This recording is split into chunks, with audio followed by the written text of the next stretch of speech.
Okay. Well, a very hearty welcome and anchors away to the Dreadnought fans joining us here on the Agnini Family Dental Countdown to Kickoff. Yes, I said yes, it is that time of year. It sneaks up on us, doesn't it? But I see hither in the south end zone one Lakeland Dreadnought football team getting ready to run through the runway of victory for the first time in the 2017 campaign. That is, of course, if you forget about the spring game that happened. This, however, highly anticipated. There you see it. They're not looking like this is a practice game. They're in full regalia tonight. Look at that. Beautiful job by the junior ROTC. You can see the lovely anchorettes and cheerleaders there. And as you might see from the sign, we are not facing Lake Gibson in this Kickoff Classic. We'll be talking about some different names that we'll be facing throughout this 2017 campaign. But again, welcome and thank you for joining us here on the Agnini Family Dental Countdown to Kickoff. We're excited to have Agnini Family Dental back as a great sponsor that will sponsor pregame and the postgame shows with us this year, as well as Harry's Seafood that will be doing the halftime show. We thank you to those sponsors. They are an anchor nonetheless to our program, and they allow us to bring this to you every year. And we're about to get underway here. The team is getting ready to run out, and as we said, a new Kickoff Classic opponent this year, the East Bay Indians, coming into Bryant Stadium. And there you have it. Here come your Dreadnoughts. Soak it in, Dreadnought fans. We're back.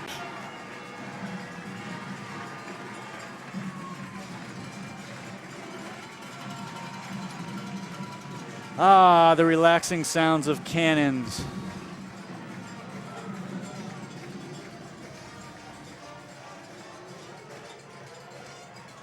Some things change and some things stay the same. Bryant Stadium and the turf looking fantastic. Your Dreadnoughts, black jerseys, black pants tonight against the visiting East Bay Indians, white jerseys, red pants. A lot to discuss tonight. This is kind of a practice round for all of us here, not, as you can see, not on screen tonight in the pregame. I'm up here alone, got back from the beach, just drove back from the beach. I was telling Mike I have sand in places where sand still shouldn't be, but we're shaking it out. As long as it's not in the ears so we can hear, we'll be doing good. We're excited. You guys are my color team tonight at home, so you yell out at that TV screen if you see something. We'll try to pick it up. But we're back to football action, and this is a lot of fun. The blood runs hard orange coursing through your veins. I know if you're a Dreadnought fan, and it seems like the offseason can be a long time coming, but it is here. A lot of new names, a lot of new faces, a lot of seniors graduating. Number 13, Jesse Williams. You can see the 12th grade kicker. New name. Taking over the long kickoff duty. Two East Bay Indians standing inside the 5-yard line and waiting to get this season underway in just a few moments. Sun shining bright, still feels like summer. The fall is soon to come, and there you have it, end over end. First kick of the 2017 season, deep in the end zone, and that'll come out to the 20-yard line. Big question marks on defense. A lot of people were texting me earlier saying, Tim, what can we expect here, sir, with all these seniors graduating? And one thing I can tell you for sure is Coach Bill Castle knows how to plug in some talent where there are holes. So we'll see that mature. He's not afraid to move people around. Two, we have Branson Brown in that center middle kind of line here, a smaller defensive line, but quick. Quarterback asks for the ball, right side, first handoff, nice stop at the 20, no gain. So we've seen the Dreadnoughts having to rely on defense before with quickness and speed. Branson Brown again anchoring the middle. You got 98 to the left of him. Trey Huntley. Quarterback in the shotgun. Tanner Morris, the senior, is going to momentarily lose the ball, and not much there. Maybe a yard, yard and a half. So you'll get to know these players as we get to know them. And again, where Coach Castle shuffles them around, the defensive linebacking core, of course, coached by Bill Baldini. Defensive line is one C.J. Johnson. Congratulations to C.J. and Mandy for getting married just a few short weeks ago. Calls for the ball. Nice fake, looking for the pitch option, throws it out, and the Dreadnoughts have it snuffed out. A host of Dreadnoughts hit him right there at the 20-yard line, string him out. Very good job of defensively keeping that runner moving laterally rather than north and south, and they catch up with him for no gain. That'll bring up a 4th down, quick 3 and out for the East Bay Indians. The Dreadnoughts will get their first turn on offense here with Fenley Graham, the 10th grader, listed as a wide receiver and defensive back. 5'11", 175, has got some motor.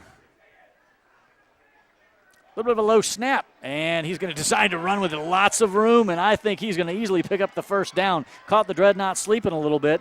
Not sure if that was a called play or the punter simply saw a full half field open up and said, I'm taking full advantage of this thing. 21 yards on the carry. So a 4th down punt turns into a 1st down, fresh set of downs at the 41-yard line. Regardless of what that was, it was good awareness, you got to admit, by the punter to see the wide open field on the right side and take off. Tanner Morse, again, the quarterback senior for the East Bay Indians, lines up with 2 wide receivers, 1 to each side. Quick snap, handoff to number 4. Devontae Williams picks up nada. Goes backwards a little bit. Welcome, everyone, for joining us in this Kickoff Classic. Getting all the cobwebs shaken off, both sides of the ball. The line up against someone that doesn't have your same colors. That's a lot of fun. It's a little tiresome hitting your own players. So this is a treat.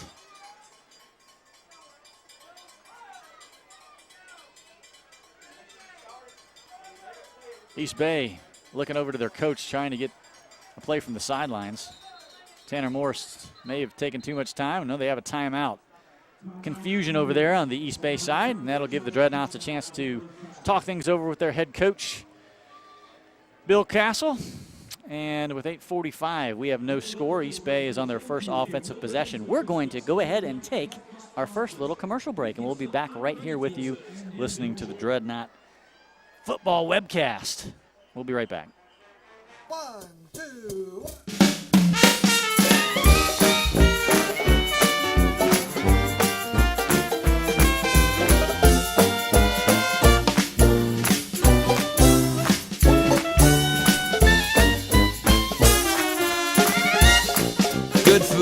Good times, and all the flavor of New Orleans at Harry's Seafood Bar and Grill. Harry's Seafood Restaurant on Kentucky Avenue, right there on the corner of Munn Park. Beautiful location and a staple as you go downtown, and you cannot beat the food they have there at Harry's. Thanks again to them. Tanner, nice fake drop back, throws it over, caught at the 40-yard line. Pretty good pitch and catch there. The Dreadnoughts wrestle him down at the 45. Forward progress, maybe 46.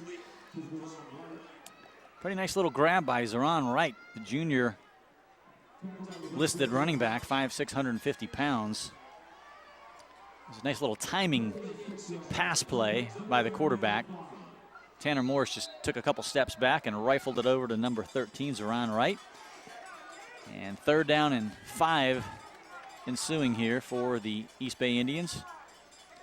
Tanner, long snap count, looks over to the coach and says, what do I do here, coach? Giving them some signals. Look at those. He's giving them the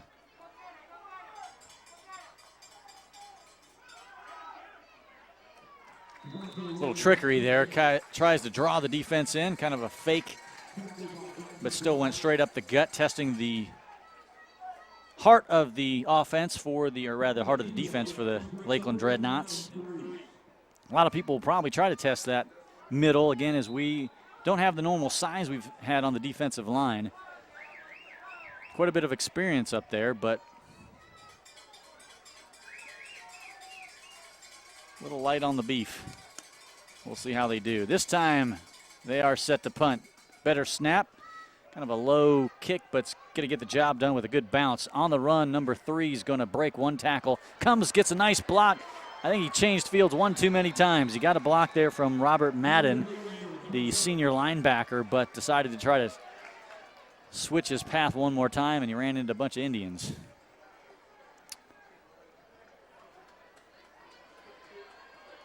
That's experience there, too. That's a learning game. If you haven't had a lot of live run backs, you'll know when just to take it north and south and when to juke and jive a little bit. Certainly comes with some experience. And how will this offense do this year behind Kavaris Thomas, the 12th grade quarterback, which does have some experience? Nice kind of inside, beautiful run after the catch. Number 7, Antonio Whitehead, with a beautiful spin move at about the 25. Well delivered ball by Thomas.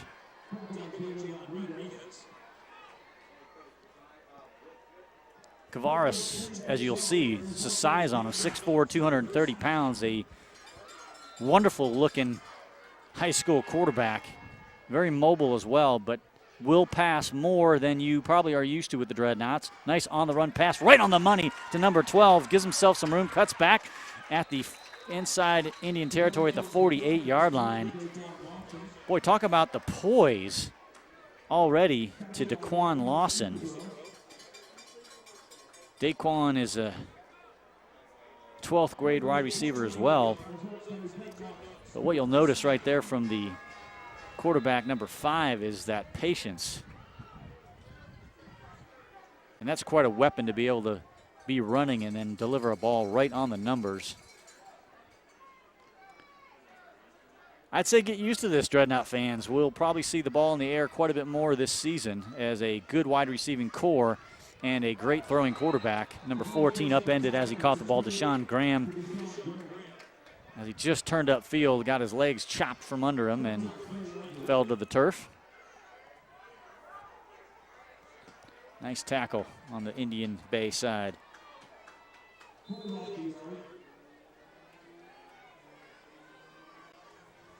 Number 7 and number 12 go out. Antonio Whitehead and Daquan Lawson.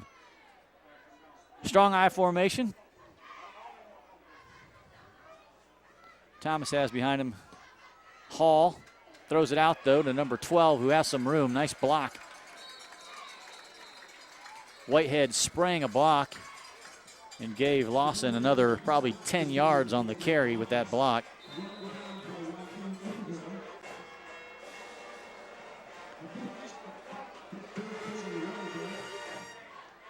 Knots moving the chains here early on their first offensive possession behind the throwing arm of the senior quarterback. Again, new to most of us here, as of course Kavaris transferred in. And we're happy to have him here at Lakeland High School.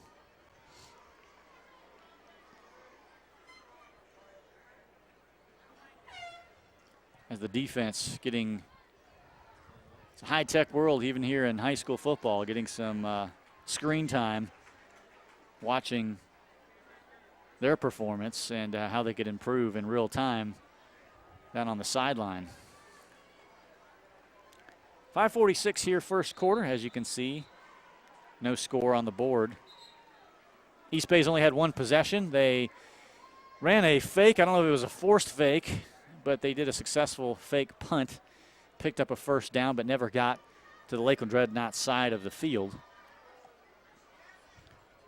And they were forced to punt. And Lakeland, and now on 5 or 6 consecutive pass plays, has marched it right down to the field to the 25-yard line. There's a handoff. Nice little run, skip, and a good pickup of about 4.5, 5 yards. I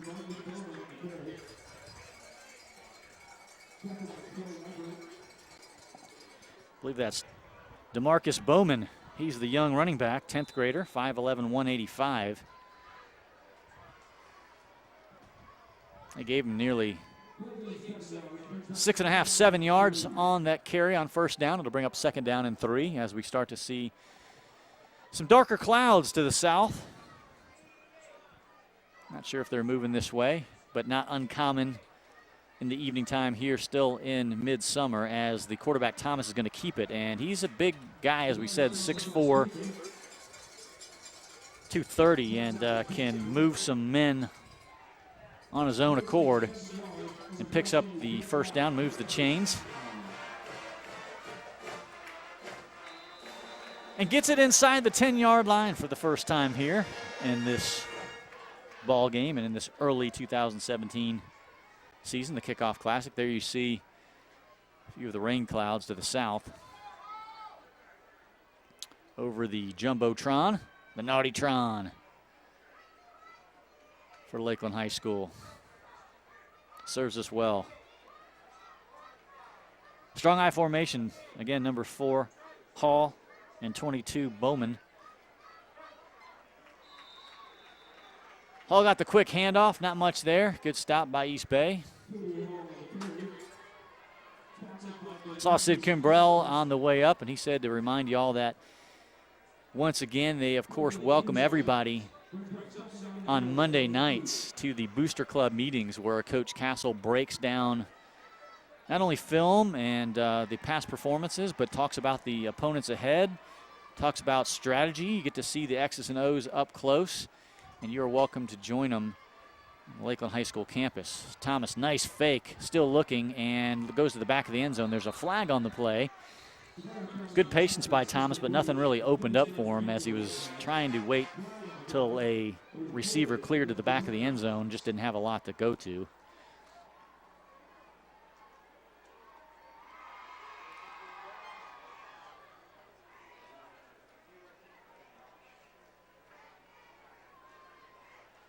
see Thomas standing next to Coach Castle there, and stands a good couple inches above Coach. Of course, these kids are growing bigger every year, and Coach Castle probably shrinking a little bit every year. I want to go against the good guys. Push it back outside the 15-yard line, about the 16.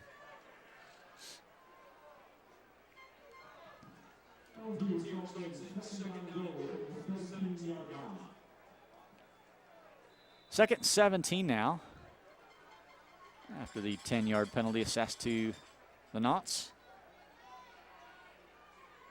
Still inside that proverbial red zone for the first time tonight. This is their first offensive try, so they're doing well moving the ball behind the arm of Thomas. Again, looking deep. Now looking 3 wide receivers, nothing to the right side. Point in his hands. He's going to take off. 20, 15, 10. Thomas cuts back 5, dives, and he's right near the goal line. He's going to be touchdown. The ref was undecided. I don't know what he was gauging down there, but a nice dive by Thomas and a good effort by your quarterback after nothing opened up on the left side. 3 wide receivers out there drawing the defense. And Thomas said, you know what, if all you guys are going to hang out on that side, I'm going to take off over here. Touchdown quarterback on a running play. 17 yards. Comes at the 3:33 mark in the first quarter. Knott's up 6. Jesse Williams set for the extra point. Some movement there. Jesse's not bothered, though. Nice, easy, right down Broadway kind of kick. We like to see that by Jesse. As the Naughts take that early lead. We like that here at Bryant Stadium. The Kickoff Classic. The Naughts are up 7-0. We'll be right back after this short message.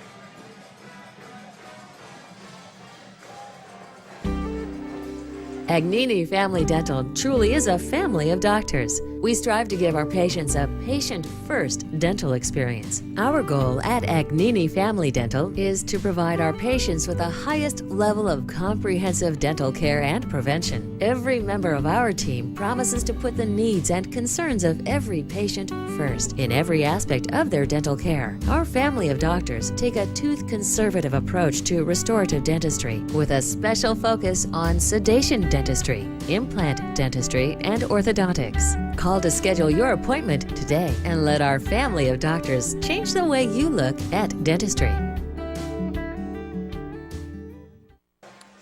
Agnini Family Dental, of course, they are a true family of doctors, father and sons, and they have opened up several locations here in Lakeland to serve you better. And no doubt, I don't know where Jeff is exactly, but he may be getting sedated in some way by Agnini Family Dental. I don't know. He's got good stories every time he comes in, so we'll wait to see his new stories from Agnini Family Dental. But they do a fantastic job anytime you need anything, certainly, as Jesse Williams booms it. We like to see that too. Jesse, nice job.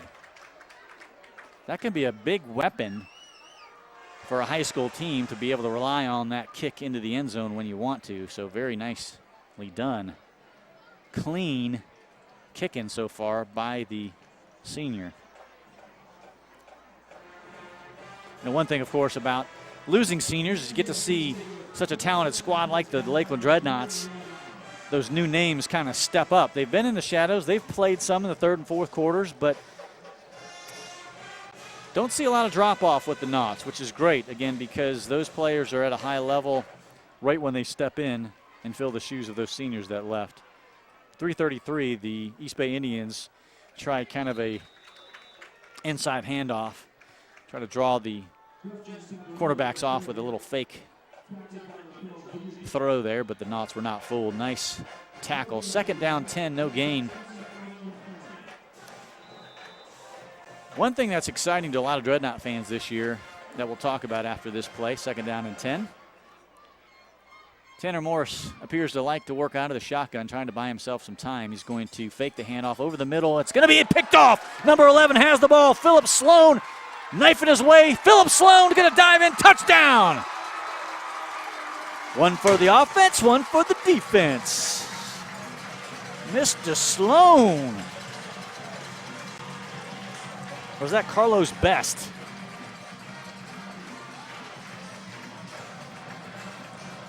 We'll get to know the players here, too. That was number 11, Carlos Best. I apologize to Mr.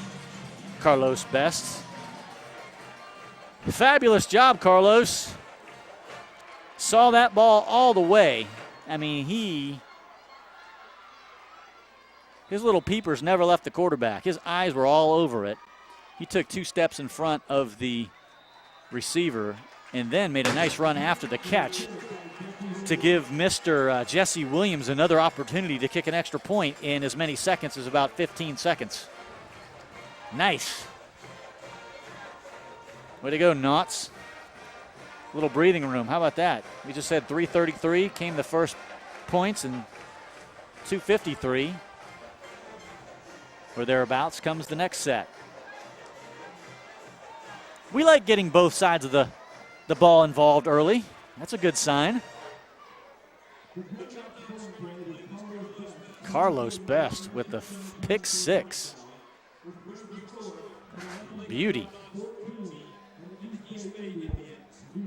As we were talking about, normally many of you that follow Dreadnought football would expect to see Lake Gibson tonight in the Kickoff Classic, and you're going to no doubt be happy with the normal names like your Bartow Yellow Jackets and your George Jenkins Eagles, and of course the Winter Haven Blue Devils. Those teams and the Kathleen Red Devils that we look forward to playing every year are still on the schedule later in the season, but you're going to hear some new names and see some new teams that we haven't seen in a while. Some of you are familiar with, of course, Manatee, but sometimes some of these have not been on the schedule for several years. Like next week, the Manatee Hurricanes. That is away, as Jesse boots one again into the end zone. So away for Manatee. And then following that, we have a a home game, a couple home games. Cooper City Cowboys, triple C's. Cooper City Cowboys coming here into Bryant Stadium on September 1st. September 8th, we have the Apopka Blue Darters. So back-to-back home games on September 1st and September 8th. Followed by an away game for the Gibbs Gladiators. I feel like I'm in doing the alliteration here. Cooper City Cowboys, Gibbs Gladiators. East Lake Eagles then here at home on September 22nd. As Mr. Tanner Morris pulls him up in the shotgun, he's going to run an option. Nice cutback. Kind of made a quick decision there. Did a fake pitch and then cut it straight upfield and picked up a nice gain of about 6 or 7 yards.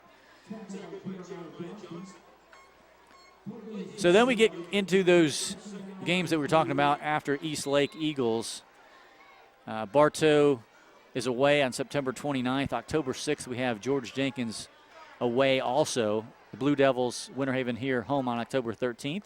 October 20th, South Broward Bulldogs here at home. And then the Kathleen Red Devils on October 27th here at home to round out the 2017 regular season. As Morris drops off. Going to look for some room. Makes a nice cut and makes the defender miss. We had him for a no-gainer and slipped by the defense and picked up a first down and moves the chains just shy of midfield at about the 47. So the quarterback, the senior, getting things done on the ground himself for the East Bay Indians. 3 yards deep. And the whole team looking over to the coach as the defense squared away for the Knots. Handoff straight up the gut. Breaks the plane of the 50. Picking up 2.5, 3 yards. You have to see a lot of scrap from the Dreadnought defense this year. Again, as we said, not enormous on the size side of things, but we don't want to beat that up. The Dreadnoughts have had a lot of success without having huge defensive lines. As Tanner Morris drop back pitch in front, and that's a live ball. Flag on the play. That might be, let's see what that was. Holding. Aha. That'll come back. Tanner getting a little excited there, throwing it ahead of his running back on the pitch play.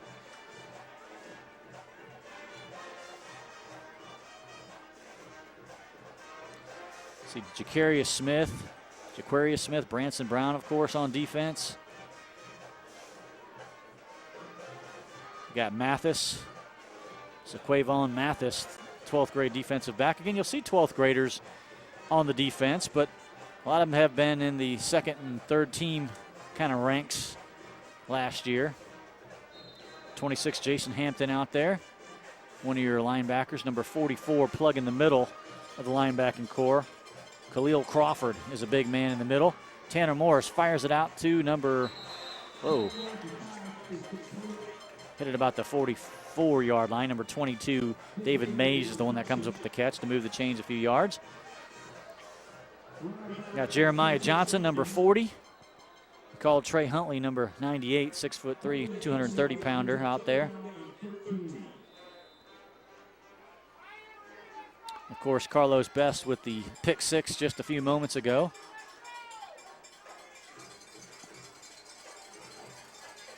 Number 8, also Lorenzo Brown back there in the safety cornerback core for the Knots this year. Long snap count again from Morris on a 3rd down and 13. Let's see what the Dreadnought defense can come up with here. There's the snap. Fake handoff. Rolls out right side over the middle. Low ball.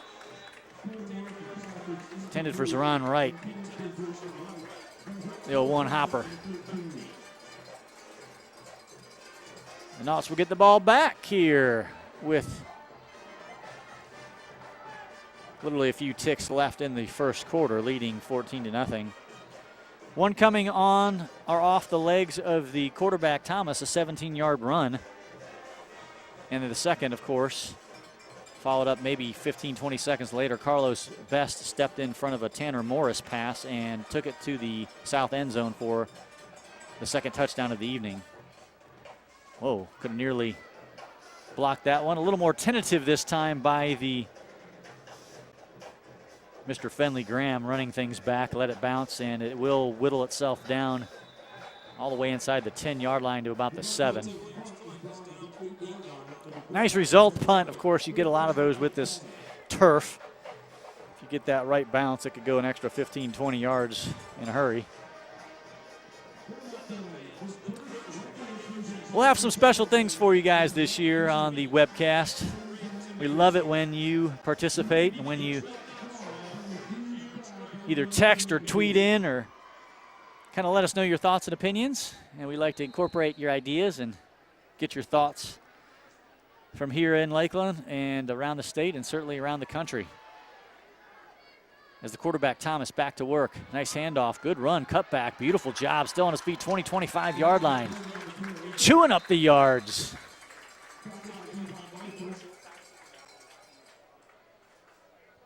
Certainly helps take pressure off the passing game when you can also run the ball effectively. And DeMarcus Bowman, the young 5'11", 185-pound 10th grader, picked up 18 yards, and that'll be the end of quarter number 1 here at Bryant Stadium in the Kickoff Classic. Lakeland Dreadnaughts, East Bay Indians. Knots out to the 14-0 lead here.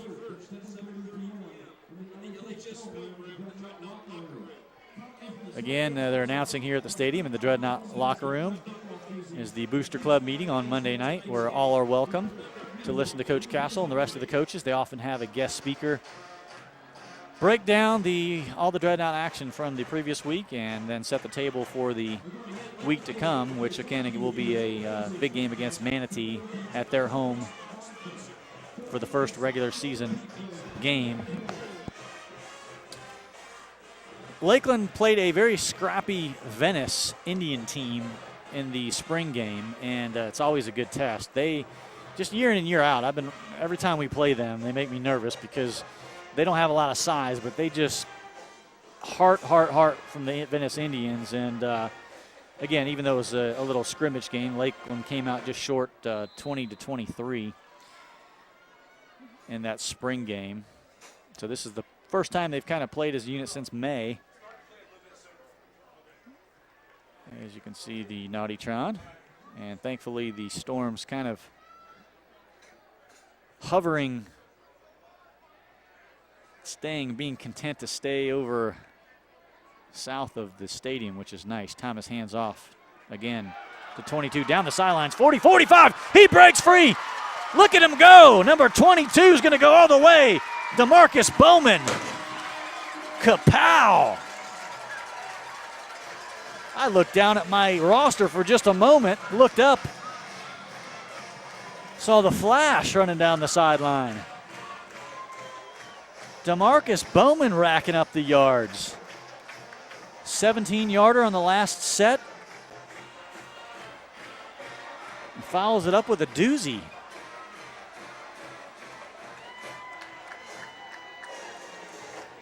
Yep, folks, a 10th grader.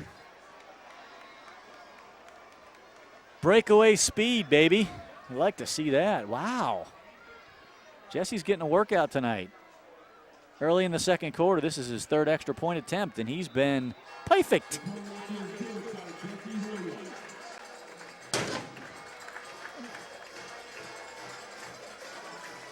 Way to go, Knots.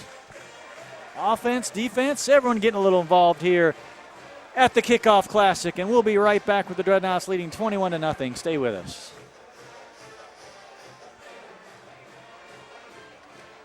Bartow Ford is proud to announce that we've won the President's Award for the 19th time. You would need to leave the state of Florida to find a dealer that's won it more.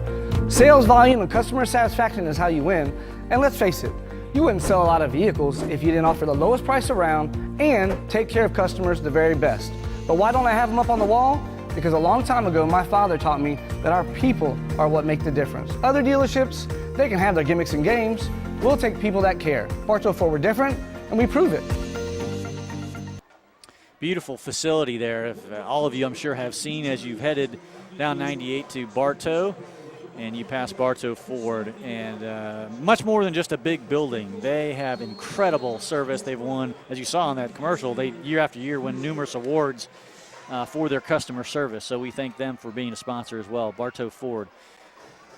East Bay Indians are going to try to run this one back from the 3-yard line, and they're going to get out near the 20, just shy maybe the 19, call it.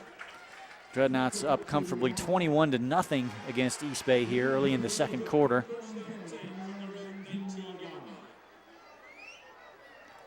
Starting back, heading north to south from the 19-yard line. Going to have to get something going here against the Knots, who've been stingy on defense as well.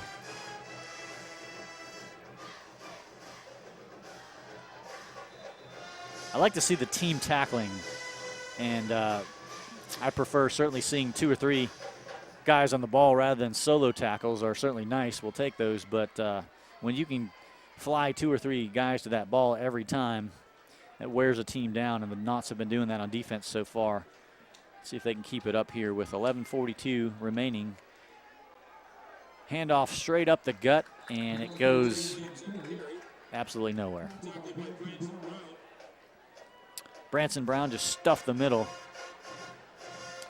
Branson's kind of been a all-purpose player since he's been with the Knot team. You've seen him at tight end. You've seen him play various defensive positions. He's kind of filled the gap wherever Coach Cashel has needed him.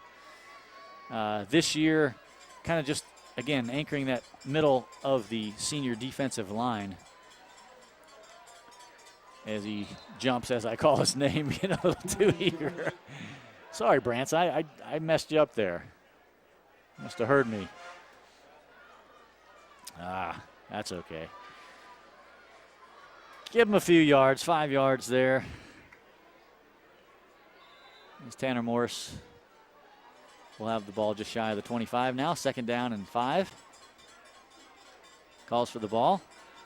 Fakes handoff. He's going to run it himself. He's done fairly well. Really, the only positive yards they've had have been off the legs of the quarterback on kind of those pitch option keepers where he's decided to go ahead and take it upfield.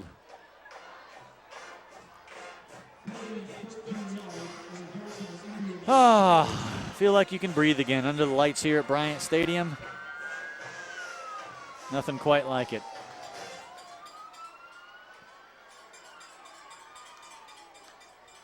Defense almost jumps again. Kind of the hard snap count. Trying to pick up that easy 1st down. No one has used that play more than the Knots over the years and done it successfully. Tanner bobbles it a little bit, fires it late, and it's in and out of the hands of the intended receiver.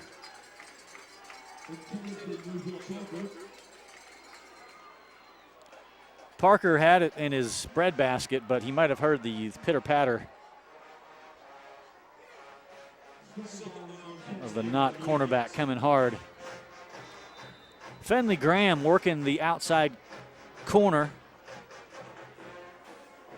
Man-to-man with Parker on this near side. Off to the left side now. He tries to flare it out in the flat. Number 15 was the intended receiver, Justin Caballero. Yeehaw! Comes up short. Nice coverage. So Parker to the far side on the corner, and then again this near side. I'm sorry, that's Mathis on the far side, and Fenley Graham on this near side for the corners on the Dreadnoughts. Learning the names myself here.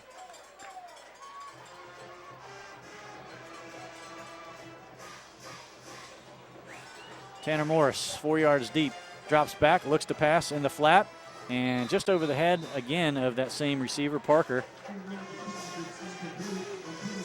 Surrounded pretty well by Knots. I saw 4 black jerseys in a pretty tight grouping right around the bullseye target, which was number 17, Parker. Bring up another 4th down for the East Bay Indians. And Fenley Graham looks like he's going to be returning the punts this year, at least getting the work tonight back there, standing at around the 29-yard line. He was able to attempt one, maybe took one too many turns. He's going to wait to see how this one hops, and he's going to let it go. Touched around the 25-yard line, and that's where the ref will step up and mark the ball. With 9:52 remaining here in the second quarter of play at Bryant Stadium, the Kickoff Classic is here. Thanks for joining us so much. It's awesome to hear as the weeks approach. Several of you reaching out and saying, hey, you're going to be back. I've set my countdown clock. Those things are awesome. We love to do it, and certainly, as you can see, presented by Barrett Creative, our leader, our captain of the ship, Michael Barrett, puts a lot of time into it, and it certainly shows. So we thank him and the whole crew he puts together each year to help him out. So far, it's been a treat to watch this quarterback and running backs work together well. Kavaris Thomas is certainly poised back there as the quarterback, and no question about it. You can already tell the team looks to him as the field general, as it should be, the quarterback. And if not the tallest, one of the tallest in stature, even above the offensive line. As we said, at 6'4", 230, as he drops back, looks deep downfield, spins away, again, that strength, and on the run throws a beautiful pass right in the hands of numbers. Well, that was a nice just wrist flick. That ball traveled 15 yards in a hurry and hit right in the middle of Gadarian West, rather. I think Gadarian was surprised that the ball got to him so quick. That was a rifle, and moving across the field that direction, then to throw back across your body. Again, it kind of has to be that short kind of wrist flick, and that ball traveled in a hurry as this time roll out to the right side and a little bit short, but nice catch. Ball was a little bit in front of number 12, but Daquan Lawson dove down and scooped it up and picked up a first down in the process. 9-minute mark here in the second quarter. Dreadnoughts up 3 scores here in the Kickoff Classic.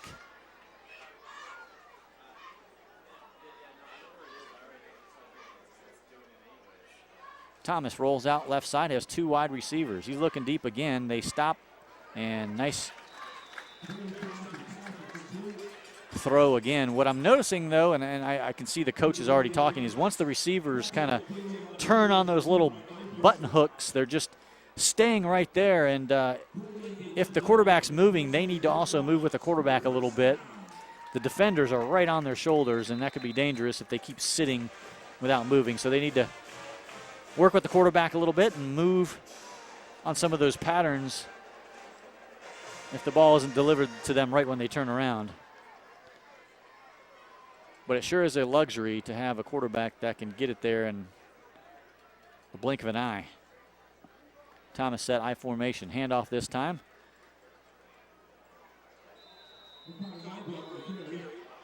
Tiny little seam opened up and then collapsed at the 50-yard line. The runner still with a few positive yards. Second down and a long 6. But in East Bay territory, as Thomas gets the call from Coach Castle and trots back over.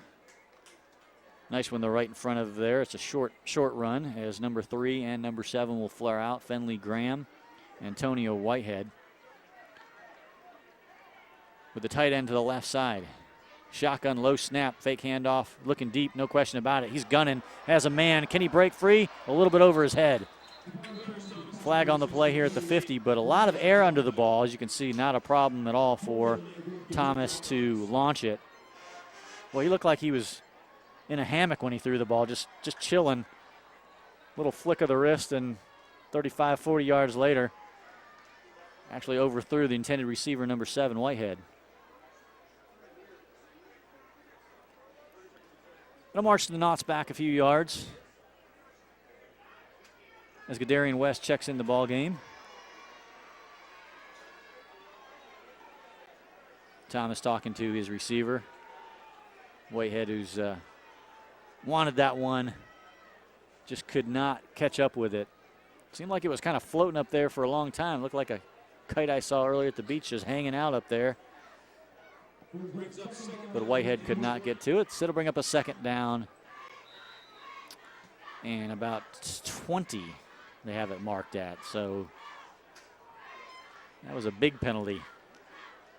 Pushes it way back to the 37, 38-yard line on this 2nd and 20. Thomas with a single setback this time, 2 wide receivers.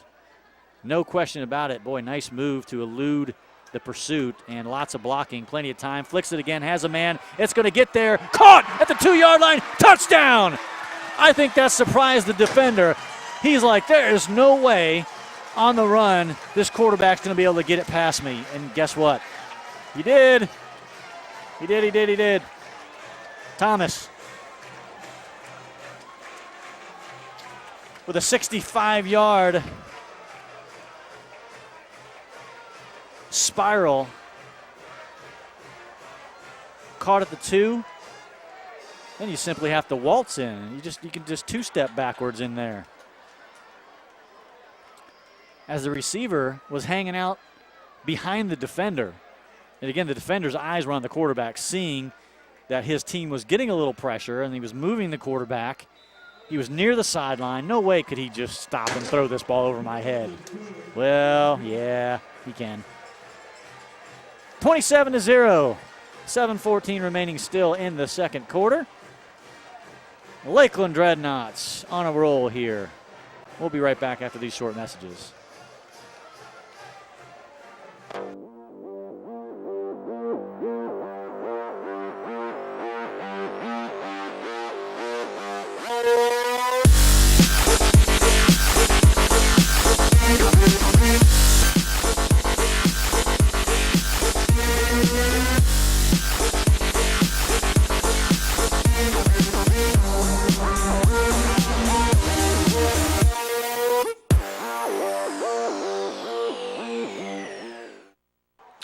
Play like a champion.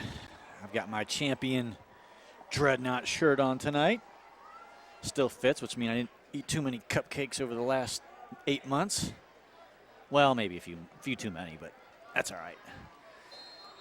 We're back, and the Knots are back with a vengeance here in the Kickoff Classic, leading 28-0 in control, and again a boomer. The run back guy from East Bay really wanted to try to run one back, but, you know, Jesse said, not going to let you. Jesse kicking it like not like at the goal line. He's like booting it back of the end zone kind of stuff every time. Kind of a dead wind, so not really helping him either way, so that's all him. And perfect on the extra points. Consistency from the kicker tonight.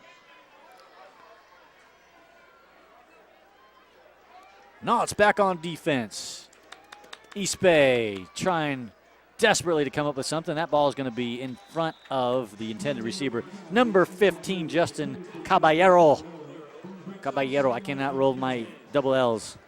I apologize.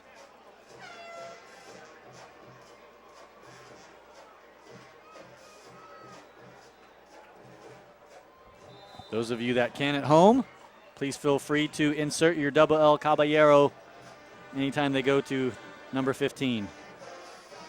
Defense shifts a little bit. There's that hard snap count. I'm not sure what that does, but it does something. Knocks the chalk off his hands. It's a loud clap. We can hear it up here with the headphones on. Tanner Morris is going to call a timeout. He just was confused on that side of the ball, and the Knots will get a chance to talk things over. I mentioned it briefly earlier, but I'd like to say congratulations again to CJ and Mandy Johnson for finally tying the knot. Guys, good job. And I have the privilege of having now Mandy Johnson on my team at Well Solutions of Central Florida. She is my assistant, helps keep the office running smoothly. So CJ comes in every once in a while and brings her lunch. Oh, that's definitely a newlywed thing. I hope it keeps going. CJ, keep it up. Prove me wrong. I'll be watching you.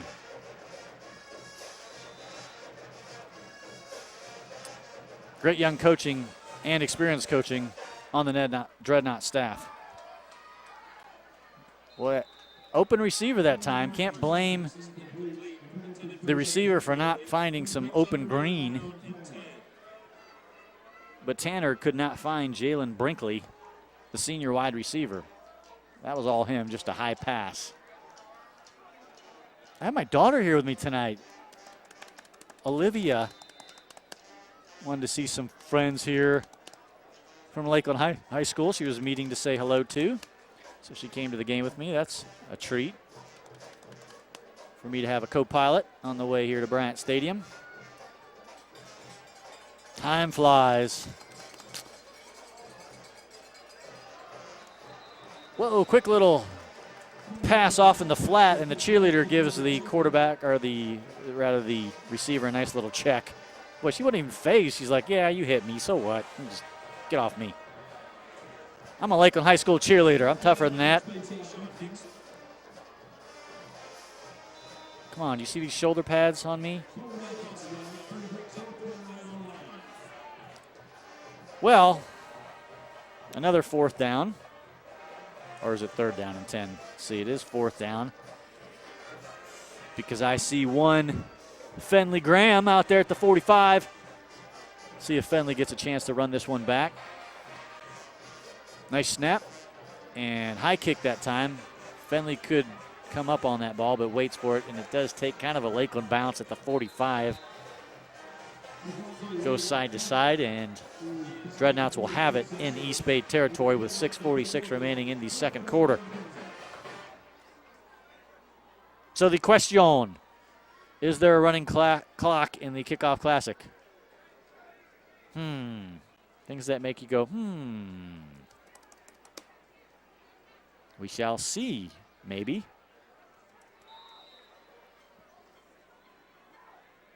Don't know if there's an official ruling on that, or if that's up to the coaches, or...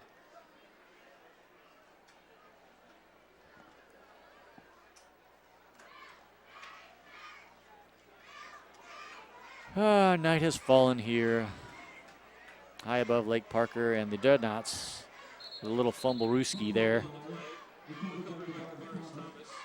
Thomas just has to fall on the ball at the 47. He'd sent 7 Whitehead down the left sideline.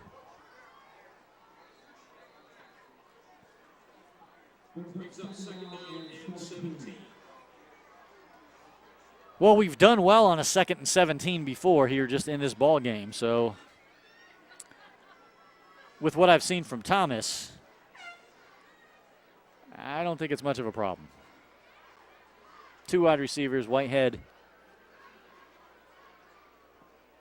It might be Jalen Roll out to the near side. Spread wide receiver is going to get in Whitehead's hands with some block.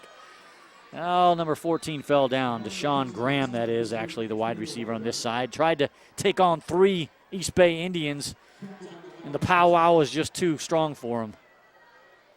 They took him down, and he was unable to block the stampede. So not much there on a 2nd down and 17. So 3rd and 13, still trying to make up the yards from the fumble, and we will have a timeout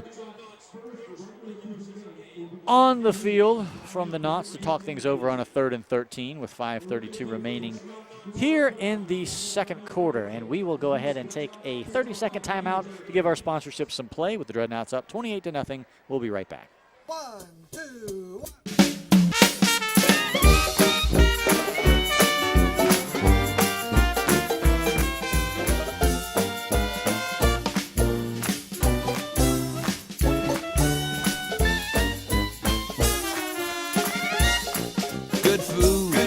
Good times, and all the flavor of New Orleans at Harry's Seafood Bar and Grill. Well, I just have 3 words for you, Dreadnought fans. Jambalaya. Wait a minute. Yep. I'll keep it 3. I like it that way. 3rd and 13. Go see him down there on Kentucky Avenue, Harry's Seafood Bar and Grill. Thomas with the end around. Uh-oh, are you kidding me? No, this is going to maybe a throwback to the quarterback, but wow, the East Bay Indians had that one read nicely. Castle with the razzle-dazzle. That fell a little flat. That was a nice kind of Antonio Whitehead was going to pass back to Kavaris Thomas, but the East Bay Indians looked like they had seen that somewhere before. And we're not fooled. Well, an interesting predicament with the Dreadnoughts punting here. We have not seen that this game. A beautiful punt right around the 10, and it just trickles out at the 11. So he can do it all. Jesse Williams, perfect on the extra points tonight, kicking it in the end zone, and punting it, not allowing the East Bay Indians a return. I smell potential player of the game, or potential kicker of the game. I'll keep it that segmented for you all. I may have a little sun poisoning. I'm just going to tell you right now. It's possible. So I just apologize for what comes out of my mouth the remaining portion of the game. But I do feel the breeze coming into, it feels good. We get thumbs up over there as I'm looking over to the camera guys. But I'm fearing that some wet stuff is on the horizon very shortly. You know, I tell my girls, when you feel a 10-degree drop in temperature, wait about 10 minutes and then run for the hills, because the rain is coming.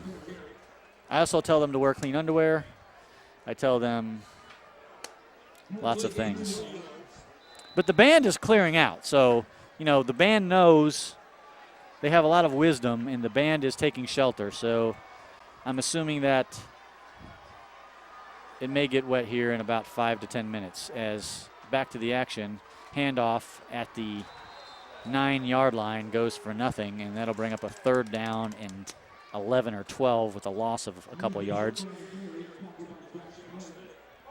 And there is, wow, the very active weather radar. Look at that from the Weather Channel brought up on our screen, and you can see just in the last couple frames how that blob is moving up to the Lakeland Way, as quarterback is going to keep it again. That's where they've had a little bit of success. He picks up maybe 3 or 4 yards. And there are the lightning strikes to go along with the cooler temperatures off in the distance. So you can see again that the orange is not good.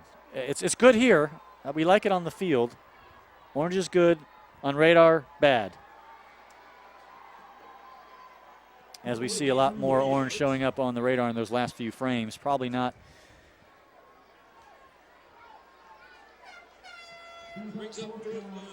going to be playing too much longer, but we'll see how much we can get in here. It does feel good, though. The punter standing at his own goal line, nervously awaiting, and yeah, he's going to fake it again. I knew it. At the 10, 15, 20, and he's going to pick up the, no, well, whoa. I think he's going to be shy by like a half a yard. which is unfortunate for the East Bay Indians. Let's see. Haven't officially marked it yet. Right at the toes, at the 20, just shy of the 22. Timeout by the official to take a measurement. It's that close.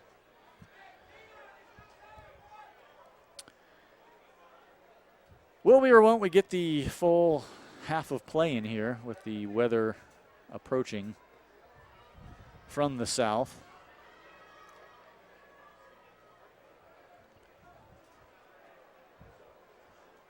Starting to light the sky up a little bit as I look down towards the downtown. Ooh, it's going to be close, but it's going to be Dreadnought ball, as you can plainly see. Missed it by that much.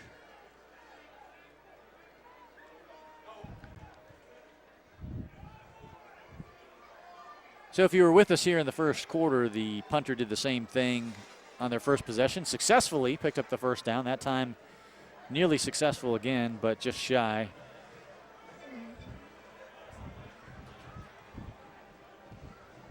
Wow, thank you, Steve Howard. I'm not going to say my old friend, Steve Howard, because you're always young at heart. How about dear friend? As the Knots hand off number 22, breaks a tackle, squirts his way to the 15-yard line and nearly kept his feet and had another touchdown to the left side. He's someone to watch. We like DeMarcus Bowman with a fine showing here in the Kickoff Classic. Steve Howard said that the mercy rule does take effect, I believe, even in the Kickoff Classic.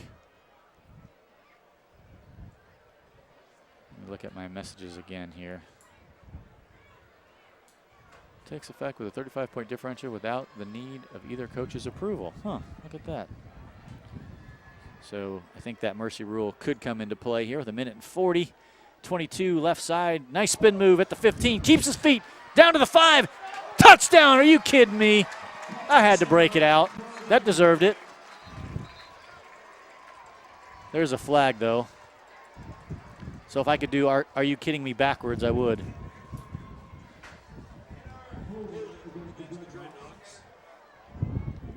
It's fun to watch though.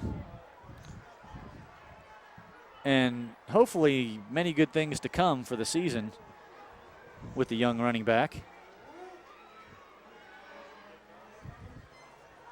So not only some breakaway speed that we've seen from Bowman, but DeMarcus seems to have that ability to bounce off players. Looked like Emmitt Smith there for some reason, reminded me of the old Florida Cowboy running back who just would pinball off people. No one could seem to get a clear shot on him. So with the penalty against the Knots, it'll push it back outside the, well, just nipping the 20-yard line. It'll be second down and about 8 yards to go. Man in motion, faked inside handoff, roll out, nice throw, man out there, and it's going to be blocked at the last second. The defender made a nice move to just kind of impede. I don't know if he got a piece of the ball, but I think he impeded enough of the vision of the wide receiver so that he could not see the flight of the ball. Could have been caught. Not going to say should have been caught. We couldn't see the angle, but I think the defender did a nice job of breaking the play up. Third down now and 8 to go with a minute 24 here in the first half of play.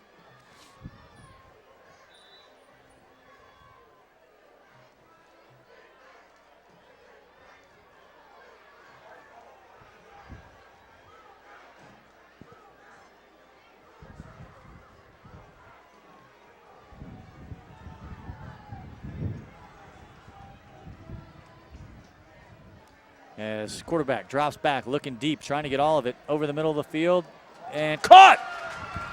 Wow, he looked to the right, fooled me. I thought he was going to go over to the right side, came back across the middle, and the wide receiver thankfully looked up just as the ball was getting there a little bit low and picked it up and waltzed into the end zone. La-ti-da. Made that look easy, 34-0 with 1:16 in the first half.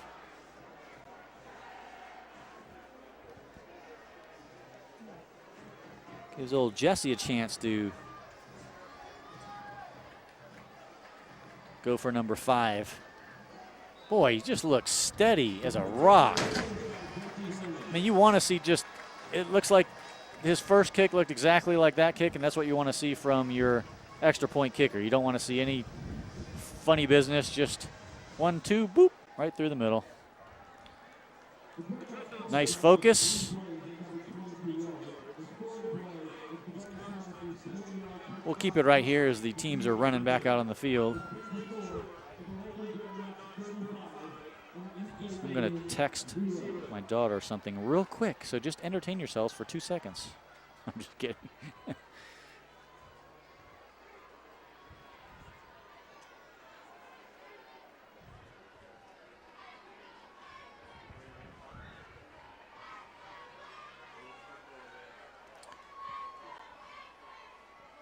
All right. Signal is back. We're just scaring y'all. Look at that kick again. The return man's like, nah, I'm not even going to look up because it's going 10 yards over my head. So he was already kicking it through the end zone, but now you give him a little bit of a south to north wind aiding it, and yeah, it's a sure thing. So they're even wrapping up the TVs here on the sidelines, anticipating maybe a little bit of rain. And we'll see as the first half comes to an end, rather, with the Dreadnoughts leading 35-0. And the Anchorettes hit the field. Will they or won't they come back for a second half? Will we or won't we get rain? Lots of questions here as we enter the Harry Seafood halftime show. It's officially the Harry Seafood halftime show as you see the Knots head to the locker rooms. And let's take this moment to watch our Anchorettes, who put a lot of hard work in.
good times, and all the flavor of New Orleans at Harry's Seafood Bar and Grill.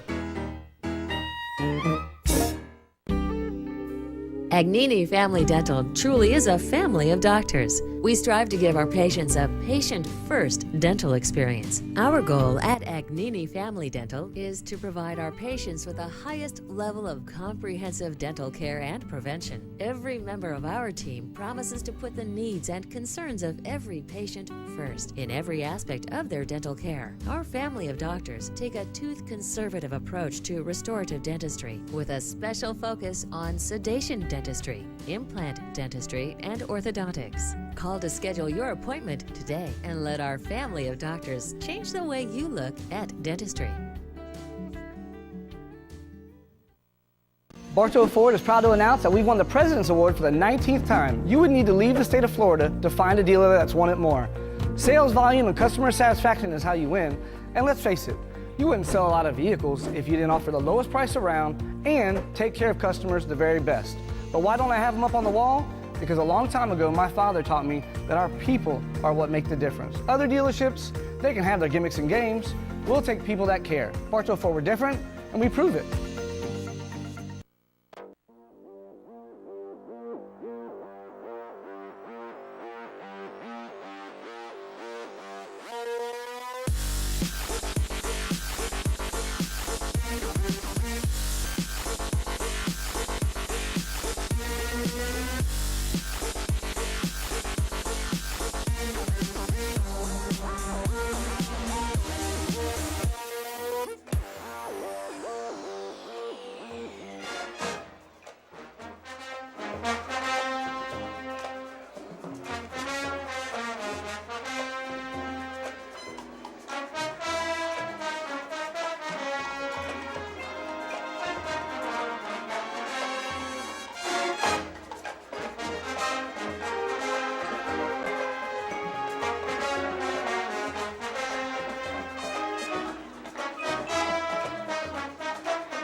Well, that was our first look at the Lakeland High School Marching Band.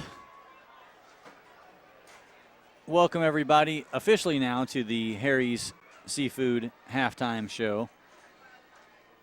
You got to see our lineup of sponsors there just a moment ago, and again, we'd like to thank all of them. And just as importantly, thank all of you for continuing to tune in each year now as we continue the webcast under the direction of Mr. Michael Barrett and Barrett Creative. And the plane, which so often does, is flying above with messages. Getting a weather report in from my friend Steve Howard. Let's see what Steve has to say here. It says rain very heavy in South Polk, but doesn't appear to be moving a whole lot.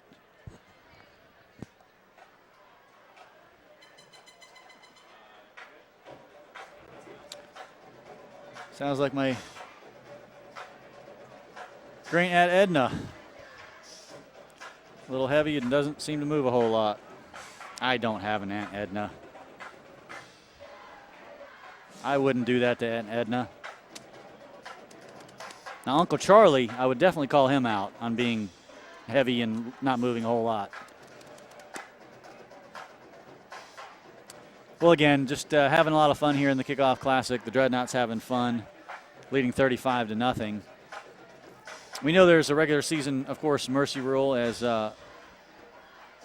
number 13, which is cool to see, Jesse Williams, with the wind, having fun, kicking it from the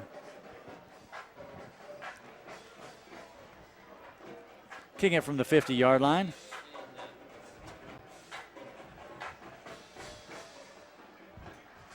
They don't want to see me.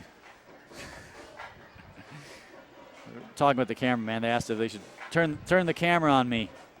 I am tan, though. I don't know. I don't know if that would come up on the camera or not. I did work hard in the tan all week. Follow us on Twitter at LHS Dreadnoughts. And as many of you have seen in the past, sometimes we are unable to bring the webcast to you, certainly on away games. So we usually do updates on the Twitter feed.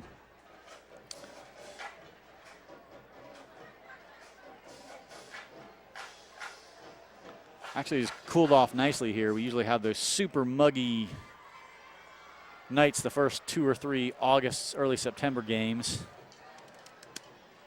So to not have it rain and have a nice little breeze coming in the press box is beautiful.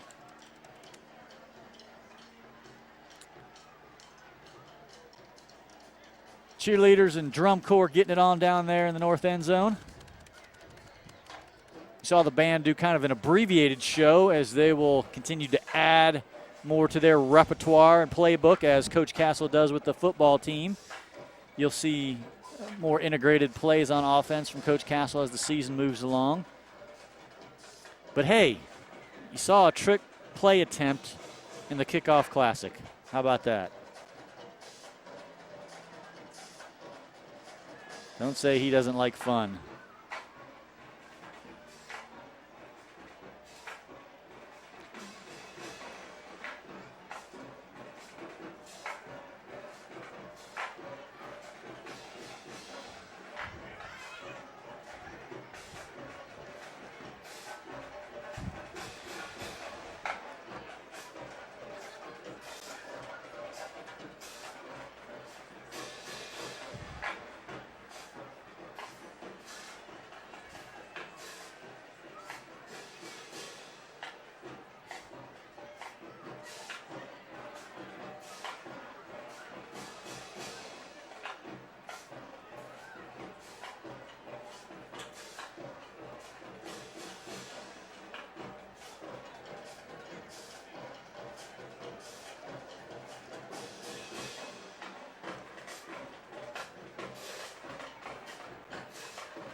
We'll be hitting you with the full halftime shows coming up the next home game. We'll have everything raring to go for you. Jeff Goddard will be joining me up here in the press box, and you'll see our lovely mugs. Well, the Knots scoring just about every way you can, which is fun to watch. And very encouraging. Led off by that 17-yard scamper from your senior quarterback, who shows he can certainly do it with the legs, Kavaris Thomas. And then the Knots, just a few moments later, followed up with a pick six, which you can't ask for too much more than that. And then a performance by DeMarcus Bowman, which has been fun to watch. Had a 65-yard run into the north end zone. And then Thomas said, of course, I not just the legs, but I can do it through the air, and made a couple nice connections on 25, 35-yard passes for touchdowns to bring us to the 35-0 mark. On defense, lots of question marks coming into this game.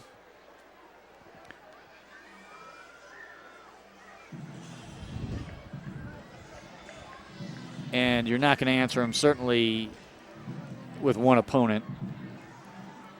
Hard to tell the strength of the Indians, too, on offense. It looks like their quarterback certainly has some ability, but not a lot around him to help him out.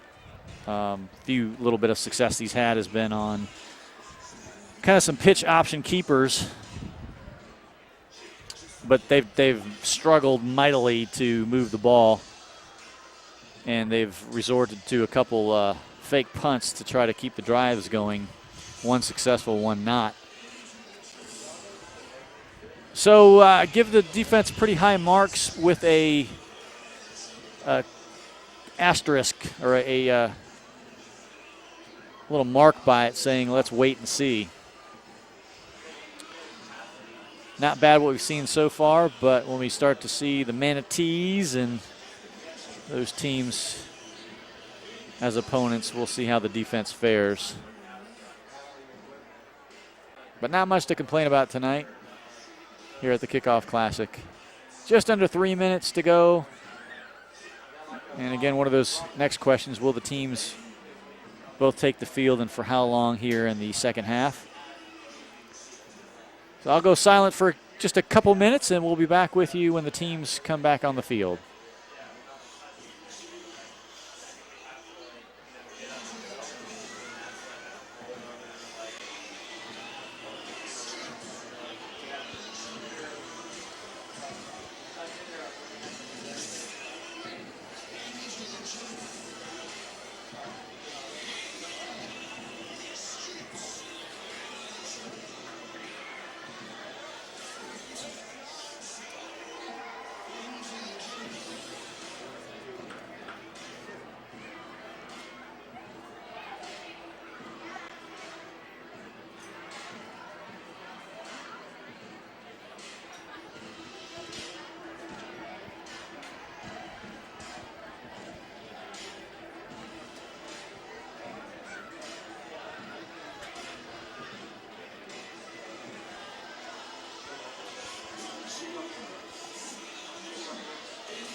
Welcome back, everyone, to Bryant Stadium and the 2017 Kickoff Classic.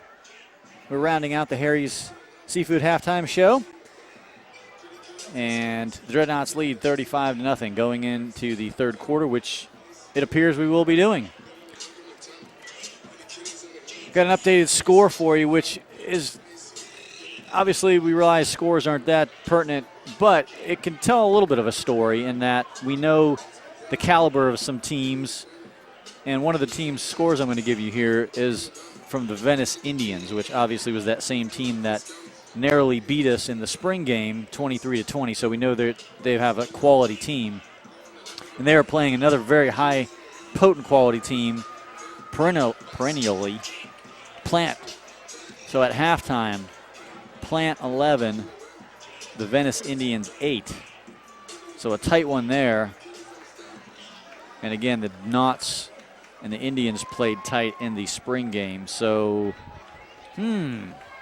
just makes you think about what's to come, but an interesting score. Thank you, Michael Barrett. And we're about to get underway here in the third quarter. Realize we're being a little bit silly here tonight in the Kickoff Classic, but certainly football season is here, and it's have a little bit of fun here in the Kickoff Classic, and the Dreadnoughts up 35-0 are doing it on the field. And they're all business. Ball blows off the tee.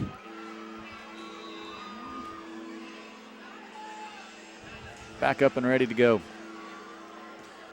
Line drive shot. Takes a 3-4 hopper and dances into the end zone. And I think that's Bowman is just going to take a knee there wisely. Thing was bouncing all over the place. Never know what you get on this turf. Get a funny shaped ball and some hard surface, and a little dance party ensues. Dreadnoughts have the ball at the 20-yard line to start the third quarter, up 35-0. And it wouldn't surprise me if we see a new quarterback come in here at some point.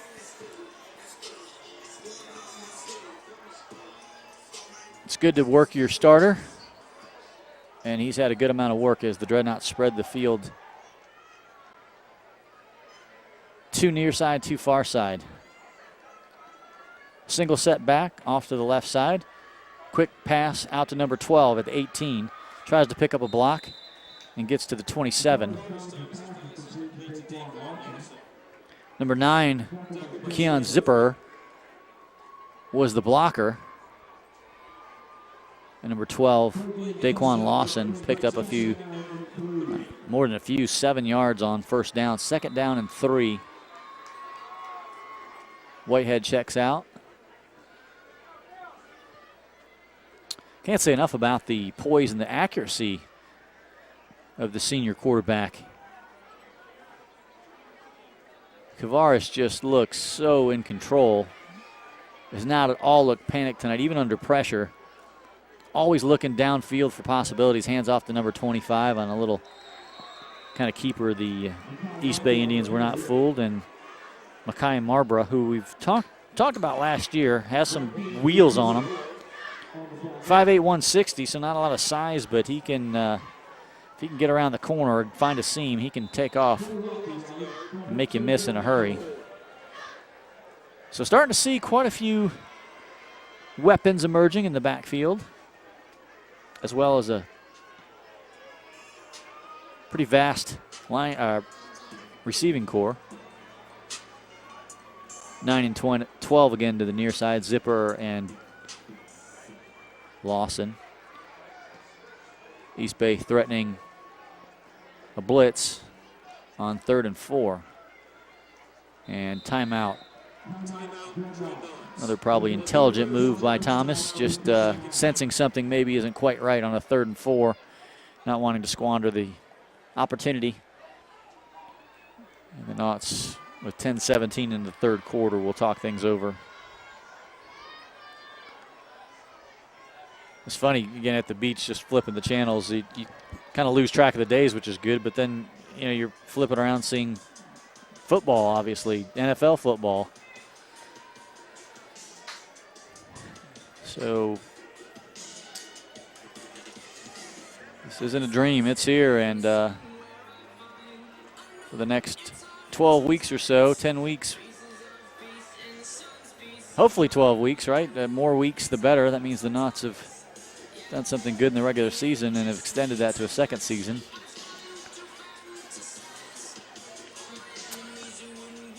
Lot still to be seen. This good mix of Knots, some experience, some newbies. Quick fade, long pass, has a man, number 12, caught. Beautiful pass. I mean, just hung out there. Could not have been any better laid in the hands of number 12. Lawson just, not an easy catch by any means. Still had to kind of go over the shoulder, but exactly the job you want your quarterback to do once the receiver had some separation of about 4 to 5 yards. Laid it high enough space between the number and the sideline for the receiver to work and just run underneath the ball. Big gain in the East Bay territory, just outside the 35 to 36.5. First down, Knots. Racking up the yards here. Again, we're not going to be able to statistically probably bring it to you tonight. Maybe next week we'll have. But I tell you what, through the air now and on the ground, a lot of yards being posted. Number 12 shifting around. He's going to be brought down near the line of scrimmage. Lawson gets the carry and kind of an end around and just danced a little too much.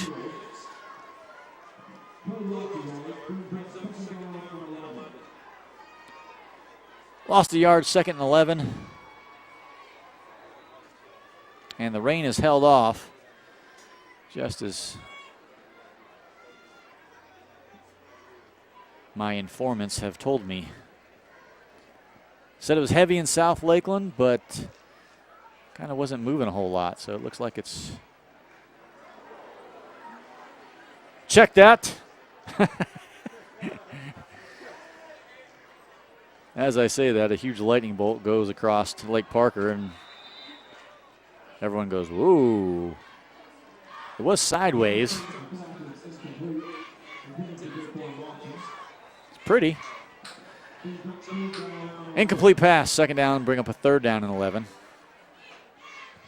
Dreadnoughts lead 35-0, trying to add to that point total.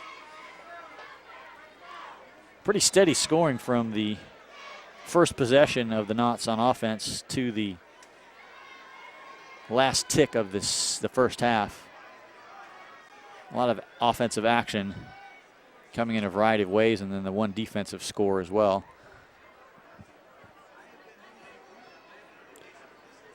Knots on a 3rd and 11 bring a strong receiving core to the near side. 3 receivers spread equally distant and roll out to that side, trying to find the man in the middle, and caught. Nice job of jumping up to get the ball and runs out of bounds just inside the 15.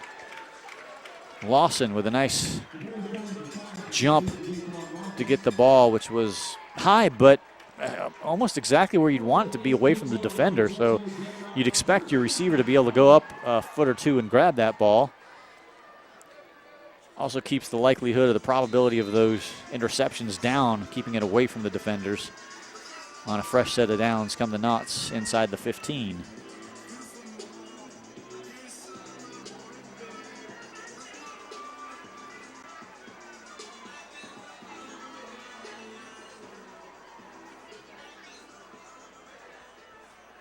.645 as I look over.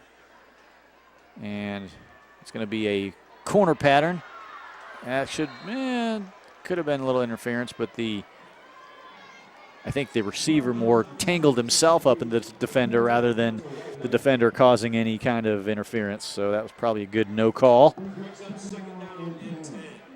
Whitehead wanted one, but incomplete pass. 2nd down, 10. Come your Knots. I like everything I see from Kavaris Thomas. I mean, he's putting the ball places that are almost impossible for the defender to get. It gives his receivers a chance. as the Knots on a timeout, 2nd down and 10 with 6:02 remaining. We'll take a brief timeout and be back right here with you at Bryant Stadium in just a few moments. Bartow Ford is proud to announce that we've won the President's Award for the 19th time. You would need to leave the state of Florida to find a dealer that's won it more. Sales volume and customer satisfaction is how you win. And let's face it, you wouldn't sell a lot of vehicles if you didn't offer the lowest price around and take care of customers the very best. But why don't I have them up on the wall? Because a long time ago, my father taught me that our people are what make the difference. Other dealerships, they can have their gimmicks and games. We'll take people that care. Bartow Ford, we're different, and we prove it.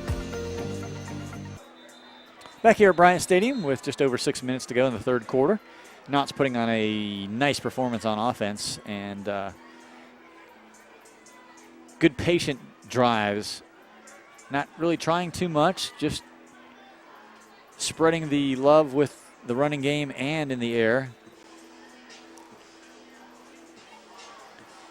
We kind of alluded to, we probably would see a little bit more of a balance this year. Good 50-50 mix between the air and the running with the abilities of Thomas in the receiving core. Why not take advantage of that in the playbook, whereas we've been a little run heavy probably prior years. And obviously go to where your strengths are, right? That's what you'd want to do as the coach as well. Loss of a few yards on the 2nd down run attempt, 3rd down and about 12. Expect to go to the air here for Thomas and company.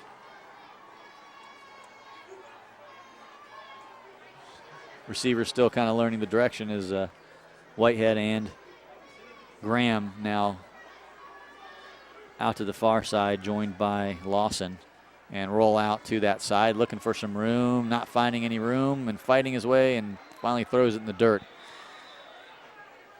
It shows you the strength, though, of Thomas really not being intimidated by a defender, literally holding him right in front of him. Thomas is still looking downfield for a receiver. And has got enough arm strength to potentially make a connection. That time didn't see any opportunity, so instead of making a bad choice and throwing an interception, just throws the ball away on a 3rd and 13. Now some decisions for Coach Castle and company here. What do you do on a 4th and 13 down inside the 20 or the red zone? Do you let Jesse Williams try to build his resume a little bit on a 34-yard field goal attempt? And that's what they're doing. He's been perfect tonight. Jesse Williams, good snap. It's down, and it's a block kick. Took a little bit too long, and a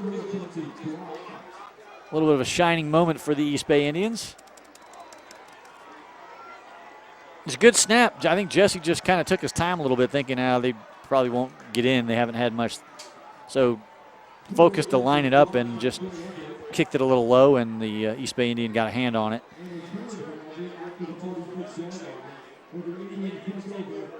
Certainly has the leg from what we've seen to easily kick 35, 40-yard field goals, so not out of his range by any means, but his only flawed mark on the card tonight. But with the block, East Bay will get the ball back in great field position. Their best starting field position inside the 40, or just outside the 45.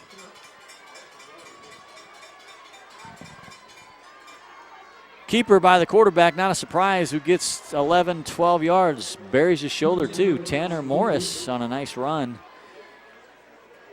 No question about it. He said, I'm keeping this one. See if I can maybe score myself.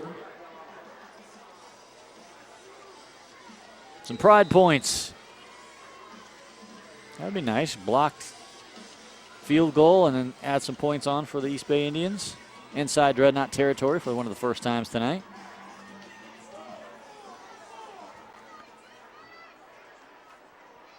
Two minutes and 30 seconds on the clock. A man in motion goes behind the quarterback.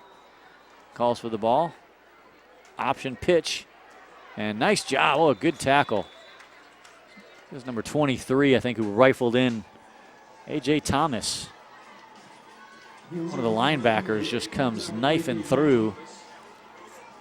And just as the runner was about to turn his shoulders upfield, Thomas, the defender that is, A.J. Thomas, lays a lick on him and knocks him to the turf. 2nd and 9, only a yard gain, which looked like it was going to be a whole lot more. Tanner Morris calls for the ball again. Inside handoff this time, and hit. Helmet falls off. He's holding his helmet. The official had to stop the play and call him down because his helmet was off. And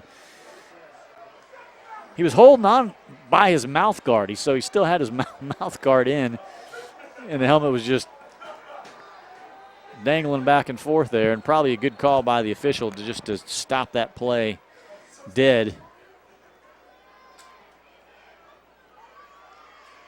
Forward progress was way stopped. That almost was a gift for the East Bay Indians. Could have been a much bigger loss, but they keep it at just 3rd and 11 and a half here to go. Tanner Morris calls for the ball, rolls out, a little bit of a broken play. He has a little seam, and then it closes in a hurry. Number 98 rather, first on the scene for the Knots. Trey Huntley did a good job of wrapping him up. Then a host of Dreadnoughts joined in. Number 51 was on the hunt as well. Alik St. Aim, 11th grader on the defensive line, helping Huntley on the play. I originally said number 23 was one of the linemen. A.J. Thomas is actually on the defensive line. And this time a different punter, which makes it, could they go for their 3rd fake of the night? Standing at the 40-yard line, let's see.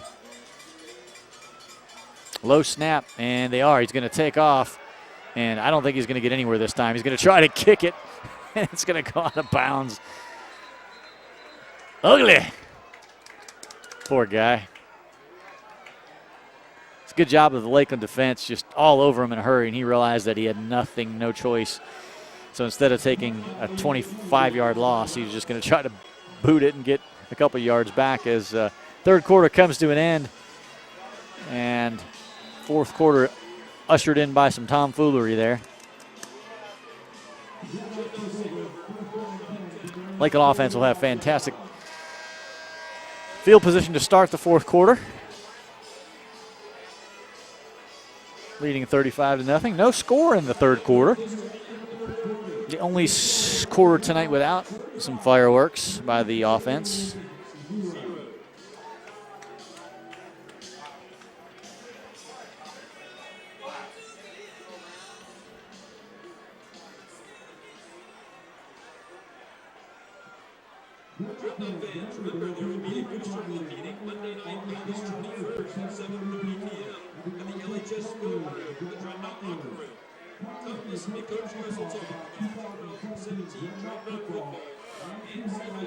Once again, just a final reminder, we've mentioned it a few times tonight, the Lakeland Booster Club meeting is this Monday at the Lakeland Film Room, the locker room on the Lakeland campus. And come watch Coach Castle break down the previous week's action and give you some strategy on what's coming up for the coming weeks and coming opponents here in the 2017 season.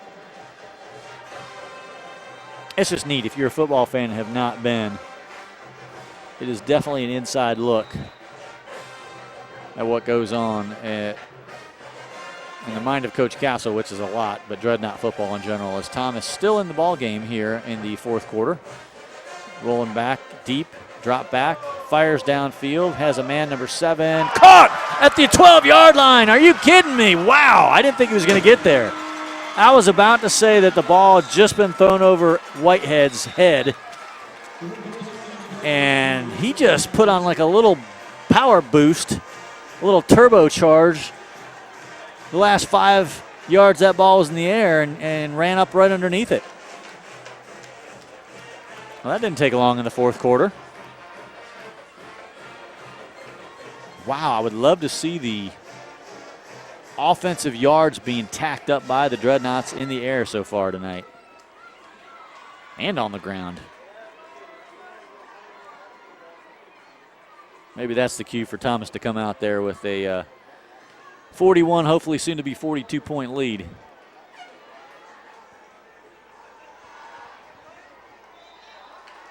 Extra point is good. Clock is ticking as well. 42-0 now. Your Knots up here in this Kickoff Classic. Let's go ahead and take a brief timeout, and we'll be right back with you to finish out this fourth quarter. 1, 2, 1.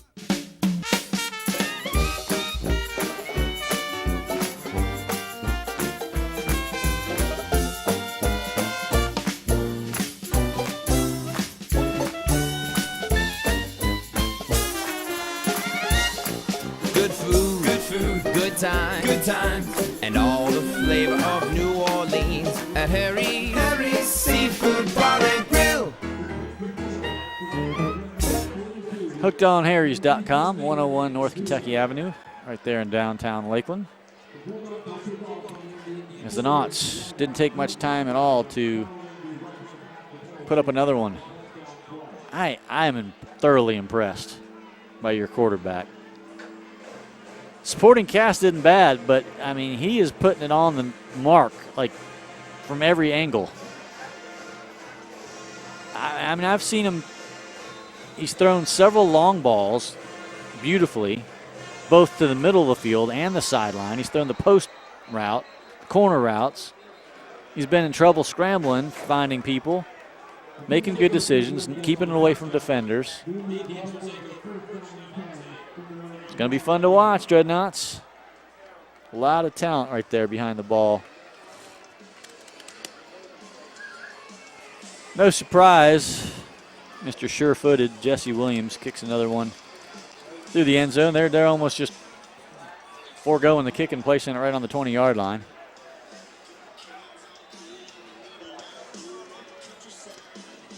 Do have the running clock. Clock is moving. So this one will be out and done in an official 8 minutes and 46 seconds. As the ball exchange was poorly executed, ball hit the turf and the quarterback fell on the ball for a 1-yard loss.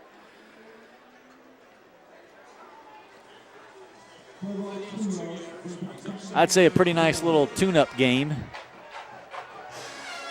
and a little confidence booster for the offense and defense.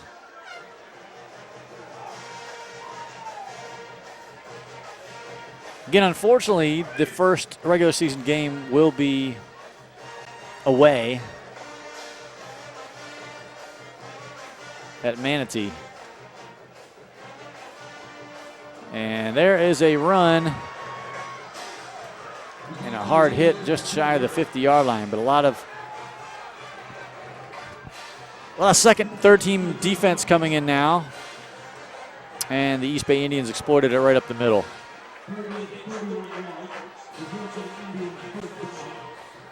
It's good to get some, again, early playing time in. You never know when you need to infuse that defense if someone goes down. Hopefully not, but it's good to get some real-time playing in for the second teamers here, as Tanner Morris is still fighting to try to get points on the board with just over 7 minutes left in the fourth quarter. Official calling a timeout towards the East Bay side, so the Indians will talk things over here. They sense that the Knots have some extra players, and they say, we want to at least get some points on the board. We do not want to be goose-egged.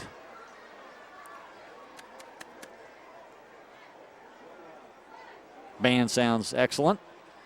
From what I saw in their opening effort, looked very good. As did the Anchorettes, and always put on a good halftime show.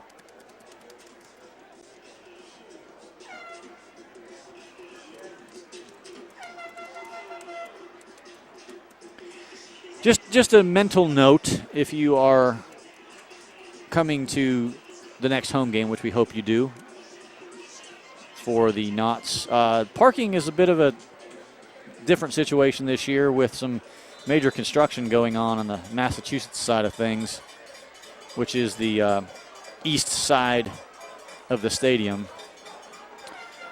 As the quarterback's going to keep it again. This is what he's tried to do most of the night to give his team scoring opportunities. Kind of getting back to the parking situation, they're having most people park on the kind of west side of the stadium this year. There's supposed to be some parking east side, kind of behind the baseball stadium, but that was not open tonight like I thought it was going to be. And again, a lot of construction. There's a fence all along the east side over there. So just be patient, maybe come a few minutes earlier to the home games. Make sure you can find a good parking spot. And just a little heads up for you as the Naughts on defense try to thwart the Indians from getting any points on the board. Indians facing a 2nd down and 4 with a little over 6 minutes to play. Hard run up the middle. Keep the clock ticking, but see where they mark the ball. May move the chains. It's going to be close. Well, just shy.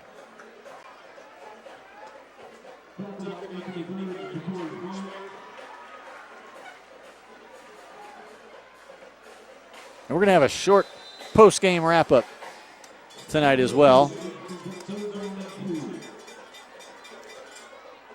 Quick recap as we will look as we get into the regular season about we try to enhance the coverage by bringing even some on-field interviews and some insights as to, of course, players, injuries, those sorts of things. All things inquiring Dreadnought minds would want to know. We'll hopefully bring it to you.